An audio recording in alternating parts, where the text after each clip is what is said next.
Hello, everybody, and welcome back. And today I've got the honor to be here with Dr. Megan Fleming. And she is a nationally recognized certified sex and relationship expert. She has over 20 years of experience working with individuals and couples to discover what's getting in their way and teaches them the skills and strategies to get the sex and relationship they want. Dr. Fleming is also a clinical instructor at the Weill Cornell Medical College. She is known for her practical advice and easy to follow guidance. A media go-to expert for all aspects of sex and relationships. She's been featured on Anderson Cooper, Oprah Winfrey, and SNBC, Cosmopolitan, Men's Health, Maxim, and the New York Times, among others. I'm so thrilled to have you here. Welcome, Megan. Oh, thank you so much for inviting me. I'm so thrilled to be here. You have a well of expertise and certifications, and it seems like you are so passionate about sex and relationship. I would love to hear from you some of those nuggets that can really change one's life when those moments of aha kind of fall into place. Absolutely, because I think that I'm passionate about sex and relationships, and mostly creating relationships you love, right? That the nature of relationship is, the romantic phase is meant to end. And I sort of say that that's where the rubber meets the road. And because no one really teaches us about relationship or relationship skills, I think most of us don't have those tools to sort of weather the storms of life that come in whatever capacity that looks like. And so I'm really passionate about whether it's from a historical past and negative life events or a current relationship and challenges or struggles, but that we are always empowered, right, to recognize, what is it that we can do to ultimately move in the direction that is in alignment with our, our calling, our passion, and, living life to its fullest. Right. And I'm quoting you. You said that the great sexuality is really important to have great life, right? It's a non-negotiable. Yeah, I mean, I'm all about hot monogamy, or, whatever makes, not everybody is interested in a monogamous relationship, because we certainly have today a greater awareness of there are many fluid kinds of relationships and how we even identify in terms of our sexuality. So I want to make that definitely inclusive. But I think it's so important to realize the body, like we're so in our heads often, but if you think about from a sensation perspective and a feeling perspective, it's an embodied perspective, right? And so, my goal is really to help. I work in New York City, and so a lot of us are very in our heads. So reconnecting with the body, because I believe we're wired for connection from the cradle to the grave, and yet so many of us have had experiences that we are learning ways of coping or adapting that we're disconnected from our bodies. And most importantly, disconnected from pleasure. Because to me, sexuality is so much about the giving and receiving of pleasure. Here in the US, and I think globally, we're so performance focused, right? That it's about, if you're partnered with a man, erections or orgasm. And I think when we're focused on those outcomes, so to speak, we're actually losing the capacity, right, to fully feel what's possible and to build arousal and to build experiences of pleasure. Right. And how do you bring that into your work? Like if somebody comes to you and say they've been sexually abused and they in a relationship and they're experiencing maybe some withdrawal symptoms or disconnection, what is your secret sauce there? Well, I think this is an important piece, is that especially when it comes to trauma, it's often stuck. It's stuck in the body. It, in a sense, needs to get metabolized. And there are many different psychotherapies and body-based treatments to help people with that. But to me, this is the really amazing thing about relationship, is it's the safety net. You know, it's in the safe experience of a partner who's got your back, that, you know, when and if anything is uncomfortable or painful. I sort of use this expression, red light, yellow light, green light. If anything's a red light, right, in your body, that you both can honor, it's a stop. And typically, generally when people come to me, the first thing I do is I take sex or penetration off the table, because there's so much anxiety and desire to please a partner and a wish for oneself. Like it's so loaded. And it's really about starting really slow, about even what's it like to receive touch. And is the body open and receptive, or is there already a visceral, like, pulling back, right? Is there already, in a sense, a trigger, right? So first and foremost, I meet people where they're at. That's very beautiful. You mentioned the word trigger, and I've been working on my own personal journey with many triggers that came up. And I really found that working gently with those triggers, meeting them where they are, is really a roadmap to then resolution. What is your take on triggers? Yeah, I mean, I think triggers are basically flags that we need to pay attention to. And that in some ways, as you said, I say to clients all the time, sometimes we go slower to get there faster, because I think sometimes we're not so patient. And to your point, it's like, it's a leaning in process. It's a leaning into discomfort, which, generally doesn't come easy to us. And yet we always sort of say there's no around, there's only through, right? So it's, when something's coming up for you, it's what are you noticing? What are you noticing in your body? What are you thinking? What are the thoughts? What are they telling you? What cognitions, beliefs, limiting beliefs, cognitive distortions, all that is there's so much coming up. It's really to slow it down and just, create a place of safety, a container, and a sense of like breathing, right? And just really, how do I relax into what's coming up? And can I go from what I consider probably a yellow light, can it go green, or does it stay yellow? Like, really honoring what the body is telling us.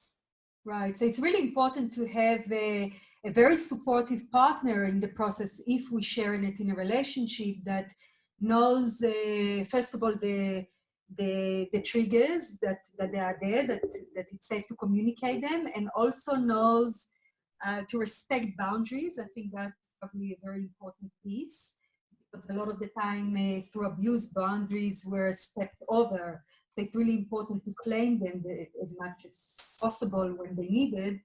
And so what do you, how do you meet a woman like that? Do you see her with her partner, or do you give her advice into her relationship with the partner? Well, expression often uses a both and, right? Like, if somebody's already in relationship, generally when I'm meeting with a couple, I meet with them together. I do an individual session with each, because everybody's got their own, in a sense, family of origin, what they did or didn't get in childhood, what was their love map, so to speak, first experiences with sexuality, feeling pleasure in their body, previous relationships. So I definitely always look at and assess that part. And then we come back together as a couple.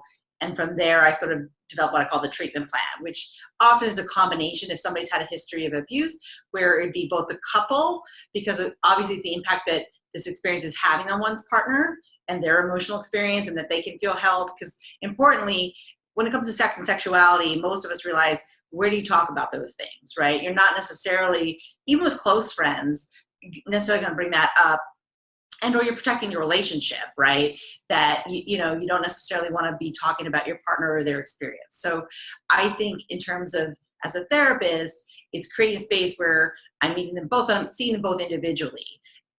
importantly from the partner, their experience of what is the inhibition, the shutdown, the pain, you know, all the things that are coming up for them, as well as for the, you know, in this case, the woman, because it's important we also say men too get abused, right? And have sexual abuse, which there's a lot of shame that they're even somewhat less likely to be in my office or seek treatment. And so the courage when they can and they do. But, you know, the whole point is that it's a balancing act of individual and couples. But I would also say, and importantly, you know, a lot of people may not necessarily be in a relationship, or a big part of the healing journey starts with the self.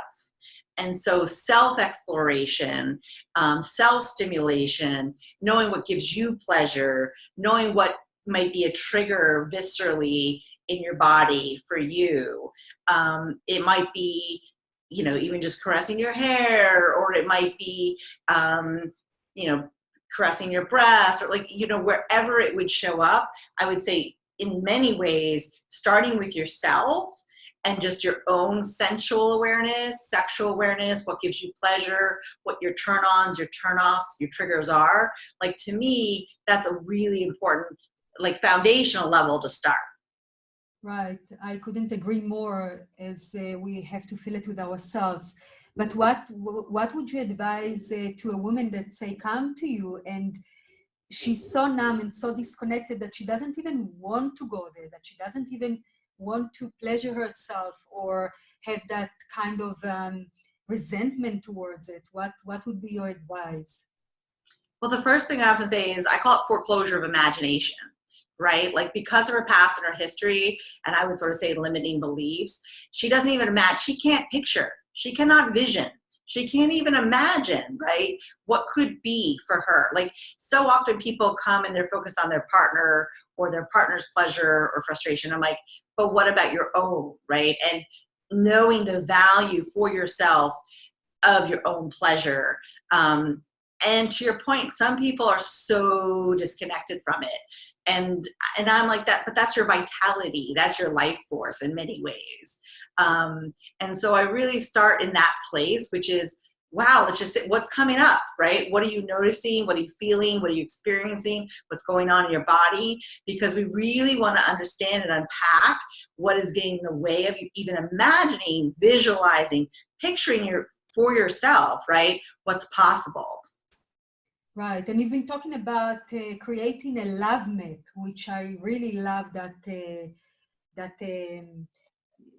process. It's we all carry different imprints, right, that we took from our parents and society and the religion we grew up into, and so that affects how we perceive sexuality, and this is very individual, and I'm sure it's also pretty collective as well in many ways. And so how do you go about that process? Can you say more of the process of creating that love map? Is it? Oh, okay. Yeah. Well, it's interesting as you say that, because I think part of it's intuitive, right? And what's interesting about that is, like, both fear and intuition lie in the same place, the gut, right? So it's often like discriminating, like when something's uncomfortable and new showing up, is it natural fear, right? Because it's unknown and it's new, or, you know, to your point, is there a historical piece, or, you know, and or the, you know, which it could be the trauma, and or the intuitive piece, which is like what you feel like you're needing in the moment. So first of all, I'm always like, slow things down because there's a lot happening, and just to start to notice. But that the love map comes from, you know, in a sense, what's the pull? You know, we can push ourselves to do a lot of things, but we all know willpower only gets us so far. So the idea is, what's speaking to you? You know, what is it? You know, I sort of say this, like, this is an important piece. You know, in general, we think about desire coming from this place of spontaneous desire. I want, right? I'm feeling it in my body. I want. But the reality is, for many women and men, it doesn't, we call that spontaneous desire. But a lot of women and men have what we call responsive desire. And I sort of say it's like a cold engine. It's not on your radar. You're not thinking about it. In fact, when your partner approaches you, your first response is no, right?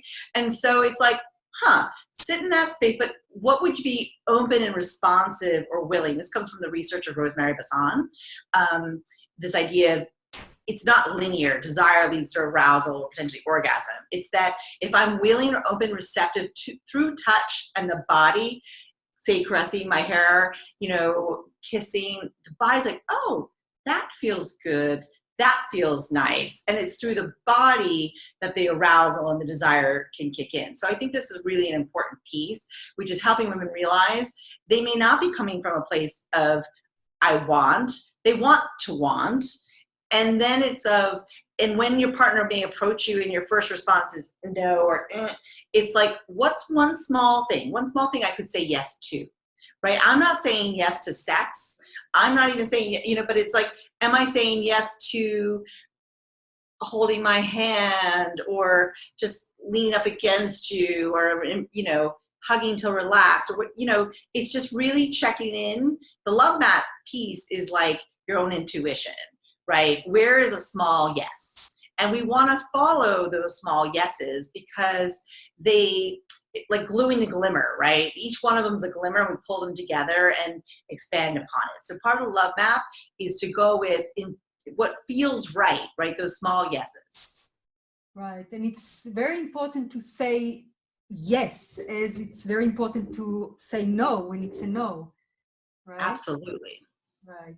Or yes, no, and the other thing I say is not for now, right? Like I help couples figure out what their many couples when they've been together for a while come up with what I call a sexual script, right? It's kind of limited, right? There's what you're comfortable with, what your partner's comfortable with, what works for both of you is on the menu.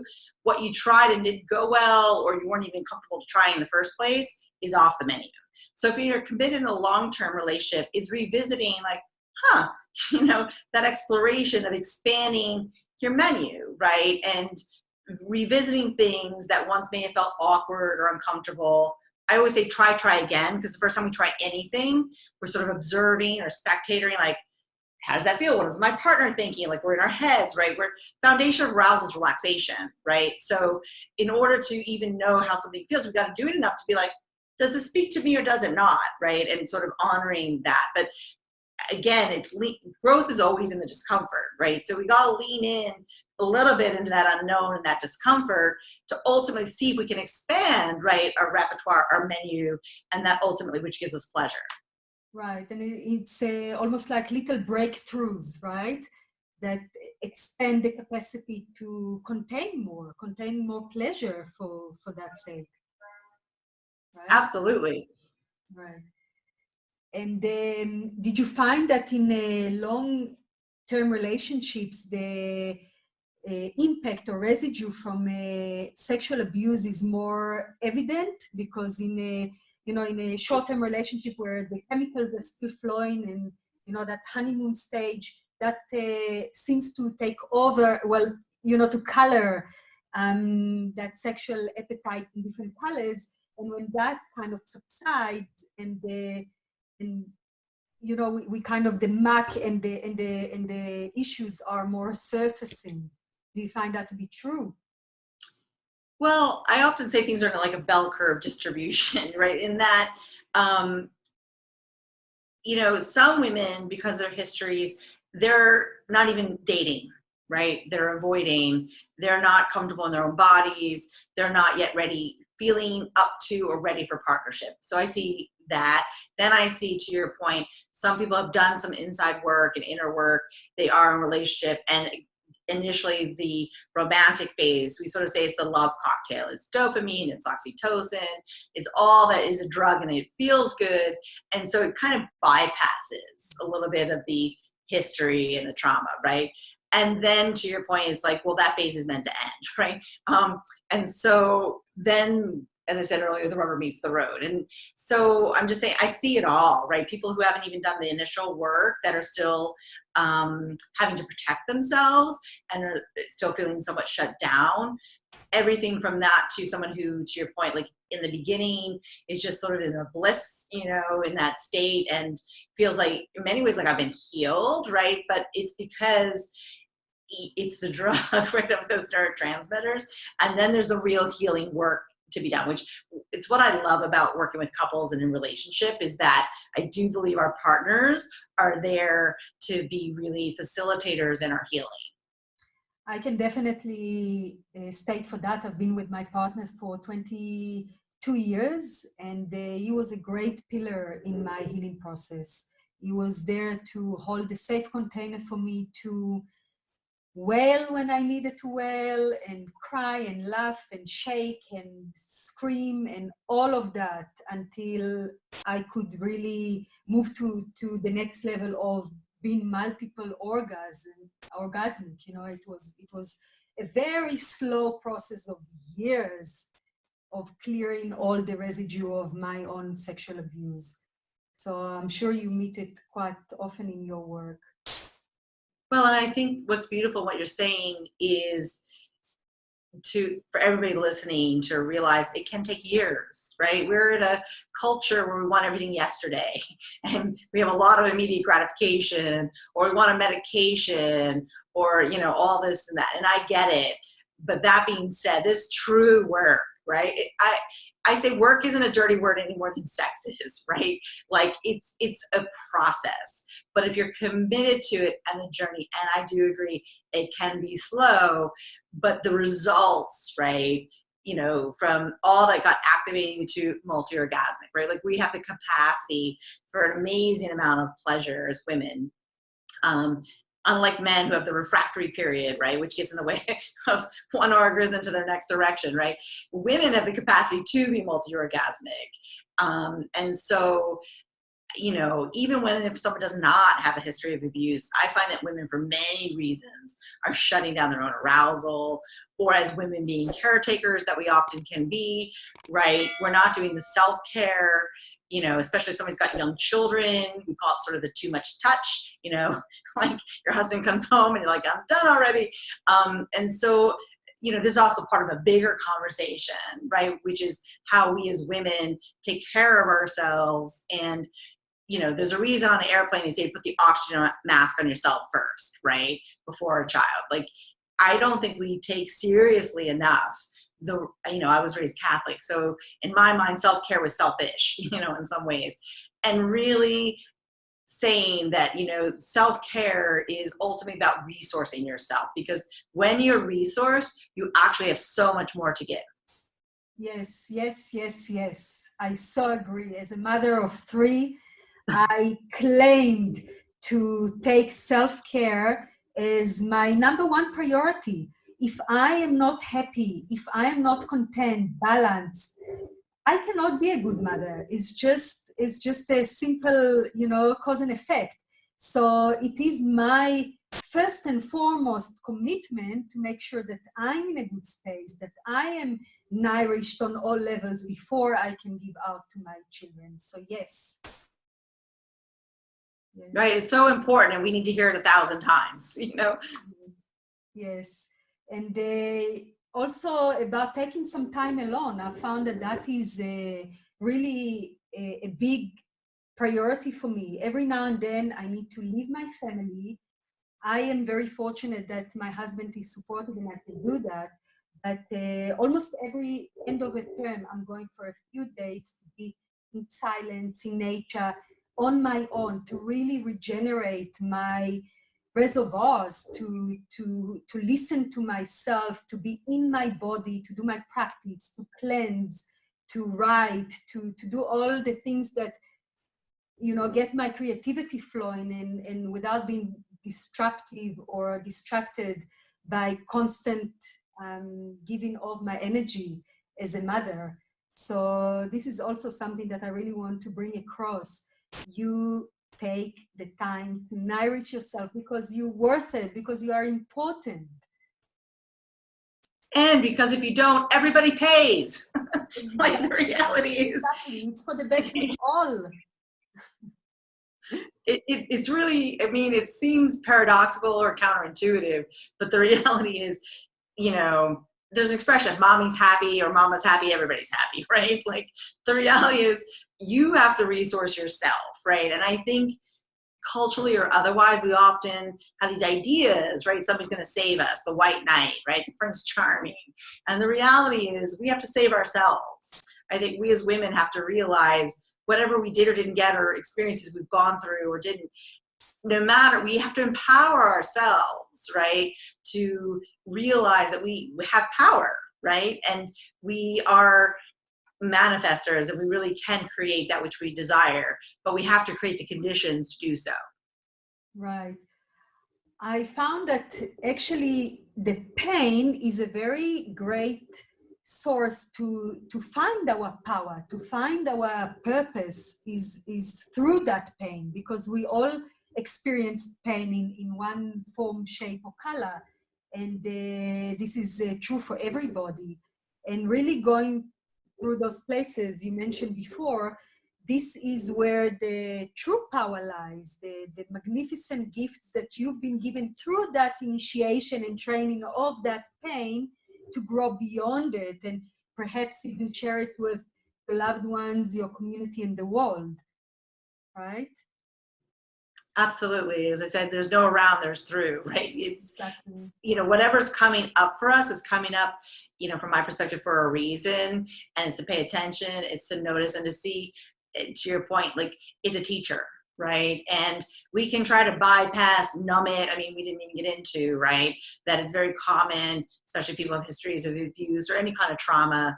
You know, there might be a, you know, a proclivity toward drinking or workaholism or shopping or whatever it looks like, but it's doing a lot of doing to not have to sit with the feelings, right, that's coming up.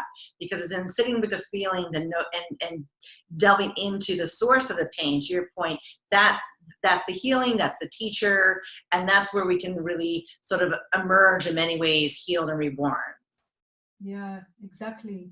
And so what would be your advice to a woman that feels uncomfortable to sit with her pain? What would you tell her? I think the first thing I would say is you're not alone, right? Like mammals that we are, we all don't like to be uncomfortable or painful. So like, welcome to the club. And then I would say, you know, I get it. Like, I get that it's hard. It's probably the hardest thing you're going to have to do. In fact, as a couples therapist, I often say the thing your partner most needs is the hardest for you to give, and vice versa. But it's when you have the capacity to give that thing, it's the most healing, right? And so it really is recognizing that this is not easy. It is not for the faint of heart. It takes courage.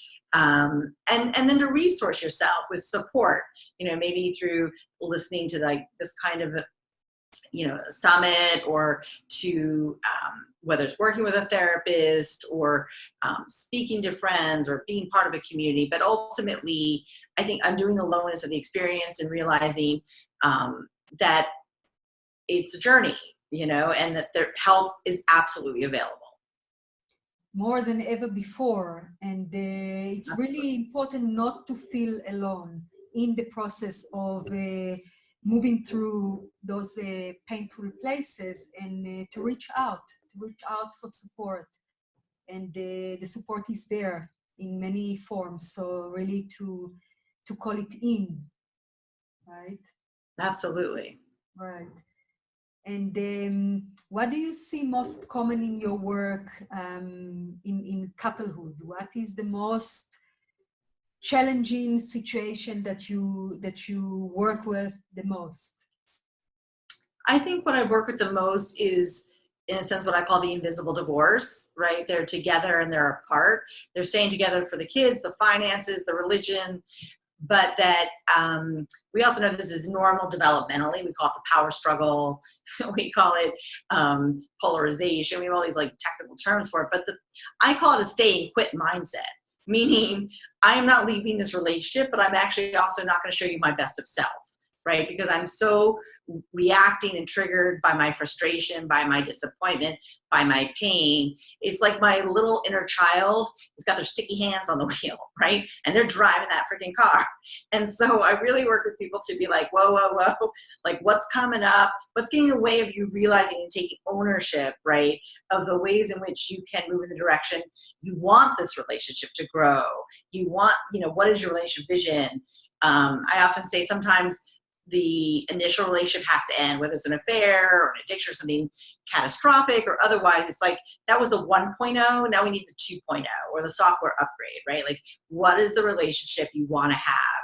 And instead of just digging your heels into your protest, which can be, fight, flight, right, or freeze. Like, it can be loud and protesting, it can be shut down.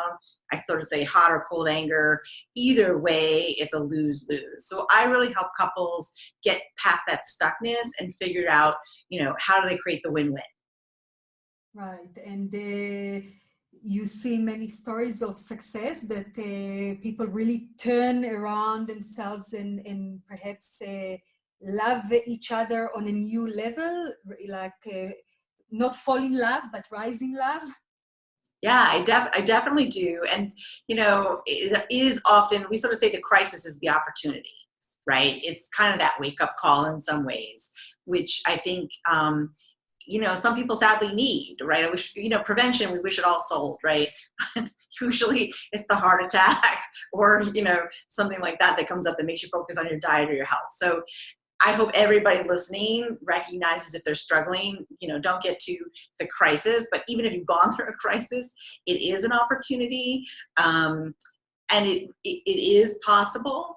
And it has so much to do though with commitment, right? Like, what is it that you really are committed to? Because love isn't just a feeling, it's a decision.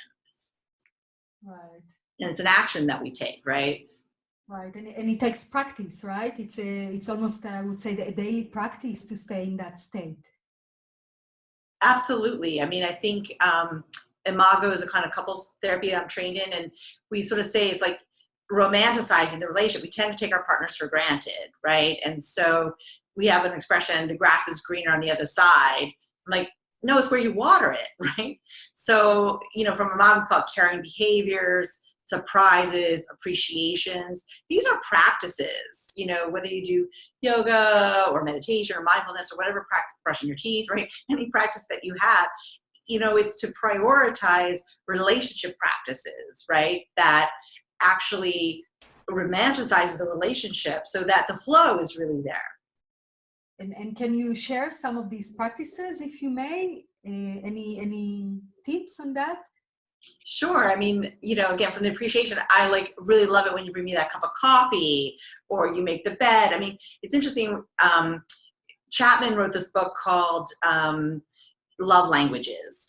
And so sometimes even you go online and it's a free quiz, but it's like women often, especially once they've had children, acts of service, right? It's taking out the garbage, loading the dishwasher, like helping her out, right? Like, to her, she feels seen and appreciated, and that, but it can be words of affection. It could be touch, physical touch, gifts. So it's important to realize and this is important, we have different love languages often from our partner, and we tend to do that which we think we'd want, they'd want. We call that the golden rule, right? Do unto others as you'd like done unto yourself. And so I'm like, no, it's really the platinum rule, right? Which is do unto others as they would like done unto themselves, right? As your partner. So, what does it look like specifically? The first thing is get a better sense of your partner. You might know intuitively, but take some tests, right? And get some idea of what helps them, right, feel seen, appreciated. What kind of surprises do they like? Or not everybody likes to be surprised, right? So it's really about putting some energy into that. And I think it can be a really fun, creative process. Right. Yeah, love languages is really a profound work, and I found it so interesting. Even with my children, they all have very different love languages, and to meet everyone where they are at, it's quite a step forward in the relationship dynamic. Absolutely, one size doesn't fit all. Yeah, exactly. And any other practices that you can share Well, I just think also this idea of rituals. You know, it's like coming together, you know, is it a kiss on the cheek? It's acknowledging, it's like going to bed at the end of the night. You know, it's like whether you eat meals together, it's really thinking about for yourself, your relationship and or your family, you know, really having some rituals. Because I think that those are the things that get sort of embodied and that you're sort of, you know, it's about connection and it's about looking forward to.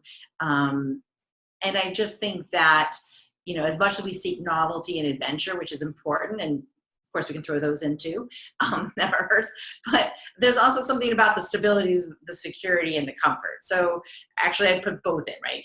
Do things that are rituals of stability, security, and comfort, as well as seek, right? What is the novelty, the adventure? Not all the time, but you throw it in for the spice, right? Like you recognize, again, there's some anxiety in it, but there's also the growth and the discovery. Right.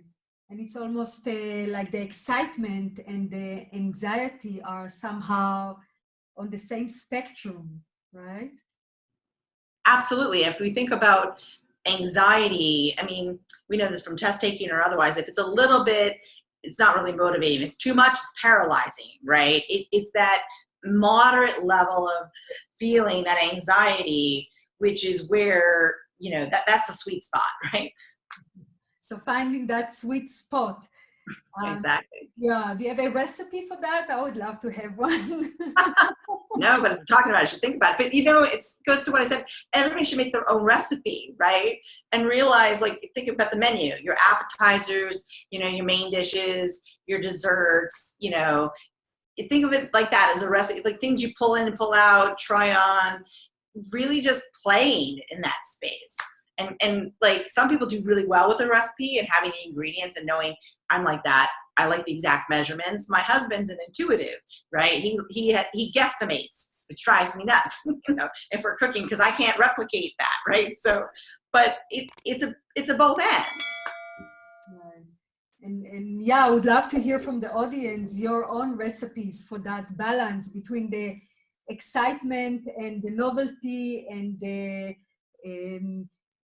the noble acts that really gets your heart pumping, and the security and the stability and those comfort places. So please share your comments below. What is your sweet spot? So we can learn from each other how to balance that, how to inspire each other, how to find that sweet spot. Because we should all find it and have many, to be honest. Yeah, exactly. Have many sweet spots, and in different times of our lives as well, right? We're going through different seasons and different cycles, and even in one day, but also throughout months and years, there are different stages that we move through. So also to be aware of those, I guess. Absolutely. Yeah. It's sometimes it's raining, sometimes it's shining, sometimes it's cold and freezing, and sometimes it's boiling hot. And we didn't even get to think about life stages and menopause, but that's a separate conversation. And all the years of giving birth and having little children, and you know, being so busy with work and careers, and there's so much to it. It's such complexity, right? But I think most importantly to realize that what's so normal and normative and natural about the seasons, the phases, again, that we're never alone in it. There's always a number, you know, countless women going through the same thing, that we can be a sense of community and support, and that there's always resources. There's always resources. Right, and I think it's also about breaking the shame and bringing those conversations into the open, and really sharing that those topics and the challenges and the inspiration, so we can learn from each other and we can support and grow from it, because it's been really kind of suppressed to the darkness and, you know, or locked up in the attic. And it's really through bringing it to the open that we move through it, right?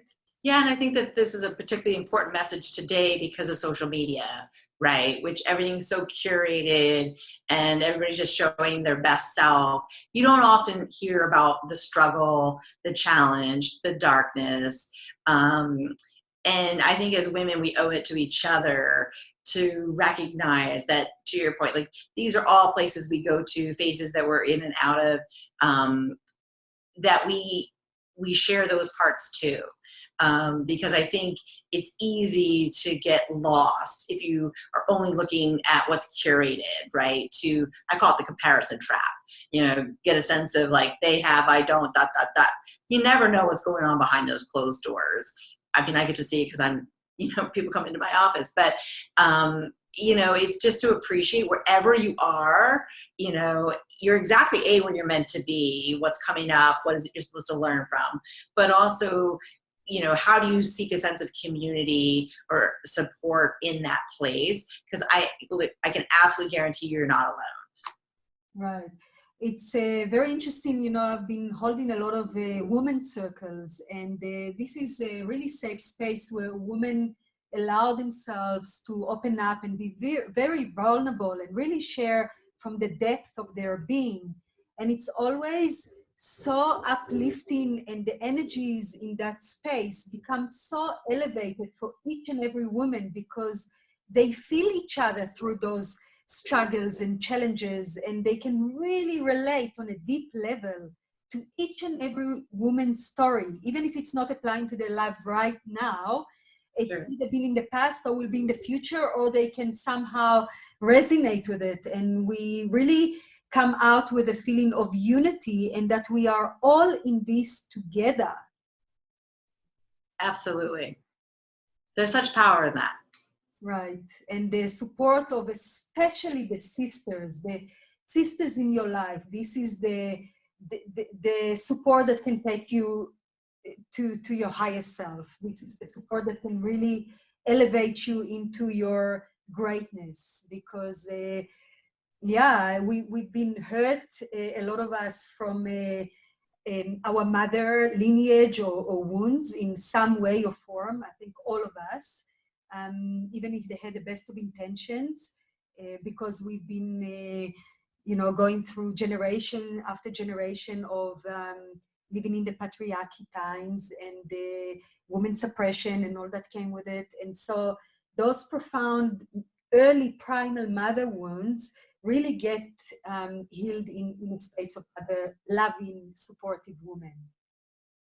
Right? Absolutely. And I think, again, it's this idea of intergenerational trauma, right? That it gets handed systemically down from one generation to the next. Certainly we're in an age where women have more opportunities than they've ever had, certainly than our mothers or grandmothers or great grandmothers had. And to your point, many of us women who are, you know, in a sense, really successful, it's in a patriarchal model, right? It's actually women being more alpha and acting like men. And so that sense of sisterhood, which I firmly believe in, you know, again, I think it's leaning into the feminine, the softer, the intuitive, that wisdom. And I think encouraging women to realize, you know, there's more than one way, or one. First of all, nothing's ever black and white, all or nothing. But I think, to your point, we have been bathed in a lot of messaging that is, whether meant to be or not, is patriarchal and focusing on on masculine energy, right? And I think we're in a right time and culture really to embrace feminine energy and our sense of sisterhood, and really, you know, rising, you know, I rise, like, I forget the exact expression, but there's a quote, it's like a rising tide raises all boats, right? So that we, each of us as women, are in a beautiful space and time as we rise, even in the face of adversity, challenges, trauma. And in trauma, it's not only post-traumatic stress, it's post-traumatic growth, right? It's to realize we have a huge opportunity to not only heal ourselves, but also to rise the tide and to heal all women. Right, and all the generations to come, right? If we actually do the work and feel the feelings, we break through our lineage and through our past trauma, and, you know, through the ancestral lines, and we actually bring that healing forward for the future generations. it's a gift and a responsibility. What can I tell you? Right. And I mean, the fact that we can even use our voice, it's not for granted, you know. Not so many years ago, we were prosecuted for that. We couldn't even say our own truth or sing for that matter, right? So it's really profound times that we live in, mostly in the world, that we can actually express ourselves freely without being afraid for our lives. Right, and to appreciate that there actually still are, right, places in the world that women don't yet, I always say yet, it's just the word, but they don't yet have that opportunity. And so I think we've come a long way and we're continuing to grow, but I think we also have to understand and respect that sadly there are still places in this world and countries where women don't have that freedom. Right on. Yes, absolutely. We still emerging from that darkness, and there's definitely that burst of light, but they still, yeah, it will take a few generations to really move into true love and freedom as heaven on earth can be here. Right. And You're so, just painting a picture of nirvana. So, you know, let's always keep our eye on the vision of what's possible and do our part. right. And the light is stronger than the darkness. You know, you can come to a dark room with one candle and it will light the room, but try to darken a light room, right? That takes a lot more effort, and the vibration of the light is stronger. So we definitely paving very, I want to believe that a very bright future. Yeah, with especially women rising, because when women rising to their power, that's the feminine energy. They want to spread it. They want to be in service. They want to nurture and give it out. So, Great. right? So this sacred work is not even only for yourself, it's for your loved ones and community and humanity. Right. And so it's a great opportunity and responsibility, right? It's both. Exactly. And so we're heading towards the end of our time together, and I know that you have a very beautiful gift that you want to share with the audience. Would you like to tell us what it is? Sure. So as I said earlier, you know, it's not uncommon. I see a lot of relationships where they're in what I call the invisible divorce, right? Together and apart. And so it's usually what I sort of say is a stay and quit mindset. And so my gift is called 7 Amazingly Helpful Tips to Turn Your Relationship Around. And so the point is, yes, ideally you're both doing the work, but I truly believe one person can turn the tide and, like I said, raise the boats, right? Or raise the vibration. And so it is an opportunity for you to empower yourself, whether or not your partner's willing or yet ready to do the journey with you. It's to realize if you do 100% of your 50%, you're more than I mean, as soon as one person changes the dance, you know, or the cycle's going to change, right? And so even if your partner's not yet on board or wanting to do the journey, it's to realize one person can do it. So to get my amazingly helpful 7 tips, go to my website, Great Life, Great Sex, and then do /I rise, and just let me know your information, and it will be forwarded right to your inbox. Right, and I will also have the link below, in the button below, so you can just press it and get right to that place and take a good use of that. That sounds like an absolutely amazing resource, and I know that you are so certified in so many sectors and ways, and I didn't even read the whole list, but you've done so much work. So I'm sure this information is curated to the very best. And please tell us also if a woman wants to get hold of you and work with you personally, how can they find you? Sure. Again, the best way would be my website, greatlifegreatsex.com, and then there's a contact page. So just reach out to me and let me know where you're at, what you need, and I'd be happy to help. Great. So for your great life and great sex, you can contact Dr. Megan Fleming to continue that beautiful work. And Until then, I say bye and ciao, and thank you so much for being with us today. I really appreciate all the beautiful wisdom that you shared with us, and it's very rich in content, so I'm sure it will take some time to really sink in. And yeah, I thank you and blessings on your journey.